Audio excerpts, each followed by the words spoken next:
National Herald का नाम सुनते ही आज कांग्रेस पार्टी के पूरे इकोसिस्टम में सेंसेशन होने लगते हैं।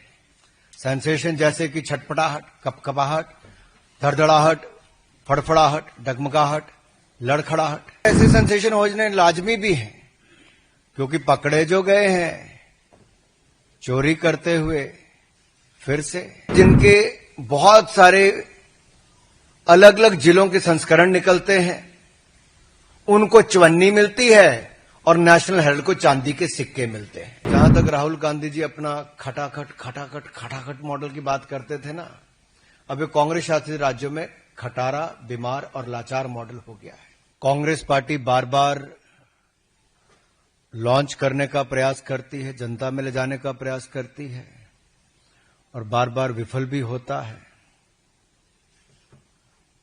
आप जिनके बारे में सोच रहे हैं उनकी बात नहीं, मैं यहां पे आज नेशनल हेराल्ड की बात करने आया हूं। और नेशनल हेराल्ड का नाम सुनते ही आज कांग्रेस पार्टी के पूरे इकोसिस्टम में सेंसेशन होने लगते हैं। सेंसेशन जैसे कि छटपटाहट, कपकपाहट, धड़धड़ाहट, फड़फड़ाहट, डगमगाहट, लड़खड़ाहट।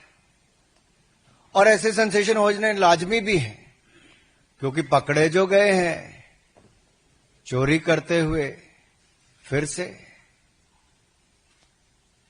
और आजादी के बाद आज तक अगर आप कांग्रेस का देखेंगे, एक नहीं अनेक घोटाले सामने आए, लेकिन ये अपने आप में एक ऐसा मॉडल है जो किसी के गले नहीं उतर रहा।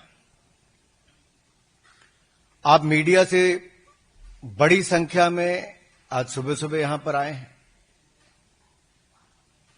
नेशनल हेराल्ड जो नेहरू जी ने 1938 में शुरू किया, वो चल नहीं पाया। ठीक है, बहुत सारे काम है जो नहीं चल पाते। 2008 में ऐसी परिस्थितियां हो गई कि नहीं चल पाया। ऐसी कौन सी मजबूरी हो गई एजेएल के लिए जो नेशनल हेराल्ड को छापते थे कि उसको बचाने के लिए एक नई कंपनी बनाई जाए यंग इंडियंस के नाम से, और उस यंग इंडियन में भी एक परिवार की 76% हिस्सेदारी दी जाए, और यंग इंडियंस बनाने के लिए भी 50 लाख का लोन ये भी कांग्रेस पार्टी ही दे। और ये लोन 50 लाख का क्यों दिया गया? एजेएल को खरीदने के लिए। यानी कि कांग्रेस पार्टी एक तरफ से 50 लाख का लोन देती यंग इंडियन को बनाने के लिए, दूसरी तरफ से एजेएल है जिसके ऊपर कर्जा है, और कर्जा भी कांग्रेस पार्टी का 90 करोड़ का है, लेकिन संपत्ति 2000 करोड़ की है। और मजेदार बात यह है कि यंग इंडियंस के बनने के बाद मात्र 50 लाख रुपया देकर 2000 करोड़ रुपए की संपत्ति यंग इंडियंस के नाम पे हो जाती है, मात्र 50 लाख रुपया देकर। और जो बकाया 89.50 करोड़, 99 करोड़ 50 लाख रुपया जो बाकी था, वो कांग्रेस पार्टी माफ कर देती है। अब सवाल खड़ा यह होता है, क्या कांग्रेस पार्टी लोन दे सकती है? क्या कोई पॉलिटिकल पार्टी लोन दे सकती है? सबसे पहला सवाल तो यही है। और लोन दिया तो क्या उस पर ब्याज भी लिया जाता था कि नहीं लिया जाता था? अब नेशनल हेराल्ड है क्या? It's not a daily newspaper, ये दैनिक अखबार नहीं है। It's a non regular paper. ऐसे एक तो वीकली पेपर है और वो भी छपता है। क्या छपता है? यहां पर इतने सारे पत्रकार, आप में से कोई नेशनल हेराल्ड से है क्या? कोई नेशनल हेराल्ड पढ़ता है क्या?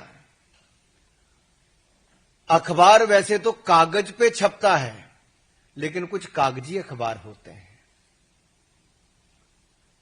जो छपते भी नहीं, बिकते भी नहीं, बंटते भी नहीं, दिखते भी नहीं और पढ़े भी नहीं जाते। ये उनमें से एक है। और जो कांग्रेस के राज्यों के मुख्यमंत्री इसके लिए चंदा देते हैं, चंदा में विज्ञापन देते हैं, चंदा नहीं विज्ञापन, वो विज्ञापन किस आधार पर देते हैं? दैनिक अखबार जिनके बहुत सारे अलग अलग जिलों के संस्करण निकलते हैं, उनको चवन्नी मिलती है और नेशनल हेराल्ड को चांदी के सिक्के मिलते हैं।